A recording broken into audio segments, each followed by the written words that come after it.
নিজের বুকটা নবী সাল্লাল্লাহু আলাইহি ওয়াসাল্লামের সামনে এইভাবে দিয়ে দিয়েছেন যে যতগুলো পাথর আসবে আমার গায়ে যেন লাগে, আমার নবীর গায়ে না লাগে।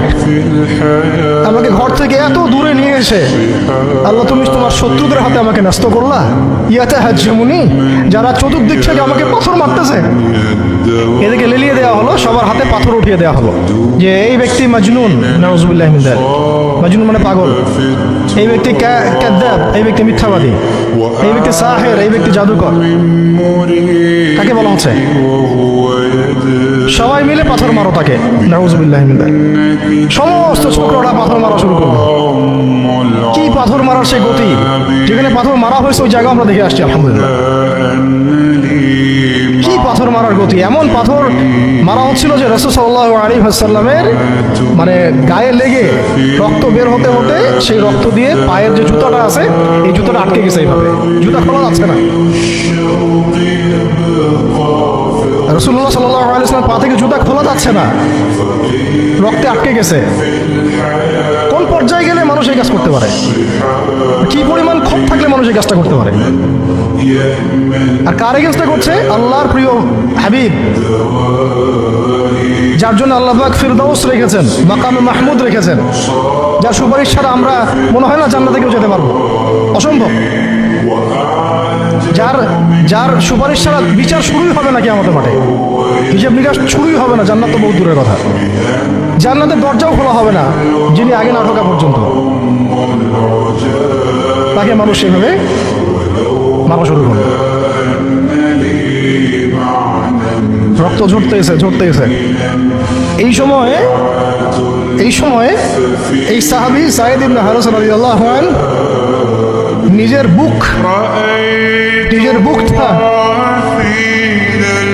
বুকটা নবী সাল্লাল্লাহু আলাইহি ওয়াসাল্লামের সামনে এইভাবে দিয়ে দিয়েছেন যে যতগুলো পাথর আসবে আমার গায়ে যেন লাগে, আমার নবীর গায়ে না লাগে। বুক যখন থেতলায় গেছে তখন পিঠ দিয়ে দিয়েছে, ইয়া রাসূলুল্লাহ আপনার গায়ে একটা পাথর যেন না লাগে, আমার পিঠে লাগে। সময়টা চিন্তা করেন, সাহাবীর কথা চিন্তা করেন, তাদের ত্যাগ তিতিক্ষার কথা চিন্তা করেন, ওই সময়ের সবরের কথা চিন্তা করেন। যায়েদ বিন হারেসা রাদিয়াল্লাহু আনহু নিজের বুকটা এইভাবে আগলায় দিয়ে রাখছে, আমার গায়ে লাগুক ইয়া রাসূলুল্লাহ, আপনার গায়ে না লাগে। এরপরে নবী সাল্লাল্লাহু আলাইহি ওয়াসাল্লাম তায়েফের একটা আঙ্গুর বাগানে প্রবেশ করেন, এত ক্ষতবিক্ষত অবস্থায়। পাথরের ঢিলকে আপনারা এত তুচ্ছ মনে করেন না, কিন্তু এত তুচ্ছ বিষয় না, কিন্তু যন্ত্রণাদায়ক বিষয়। নবী সাল্লাল্লাহু আলাইহি ওয়াসাল্লাম রক্তাক্ত অবস্থায়, ক্ষতবিক্ষত অবস্থায়, তার পাশে যায়েদ ইবনে হারেসা রাদিয়াল্লাহু আনহু, তারা আল্লাহ রাব্বুল আলামিনের কাছে দোয়া করতেছেন। এই দোয়াটার নাম হচ্ছে মাজলুমের দোয়া, দুর্বলের দোয়া। আল্লাহ, আমি তোমার কাছে আমার শক্তির অক্ষমতা প্রকাশ করতেছি, মানে আমার তো শক্তি নাই এখন। তাই পাশে আমার সাথে এগুলো করলো, আমার তো শক্তি নাই এখন, আমার এই শক্তির অক্ষমতা আল্লাহ আমি তোমার কাছে প্রকাশ করতেছি।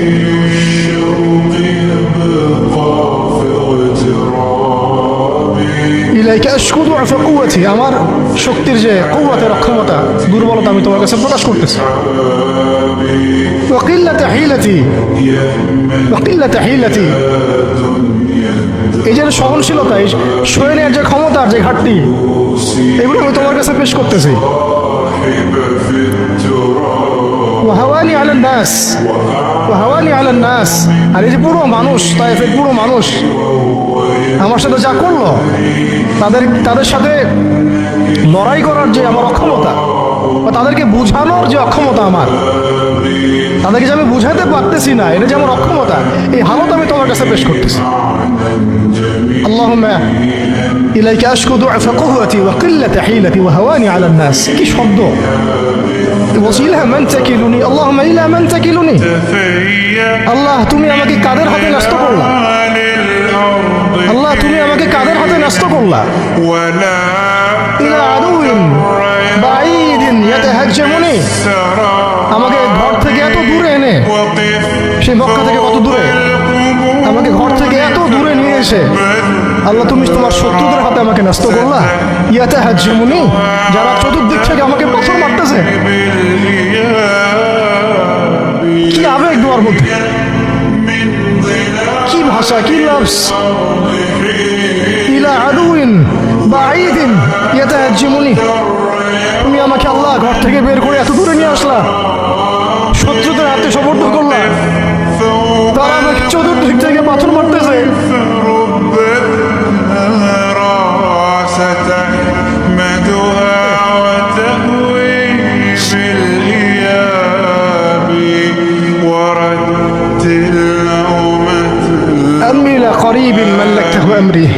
পরে নবীজি বলছেন আম্মি লা করিব, নাকি আমাকে কাছের মানুষদের হাতে নিয়ে আসছো আল্লাহ? আল্লাহ তুমি কি আমাকে কাছের মানুষদের হাতে উঠাই দিছ? মাল্লাকতাহু আমরি, যারা আমার ভালো মন্দের কাজের মালিক হয়ে গেছে। এইভাবে দোয়া করতে লাগলেন নবী সাল্লাল্লাহু আলাইহি ওয়াসাল্লাম। যায়েদ বিন হারিস রাদিয়াল্লাহু আনহু শামিল আছেন এখানে।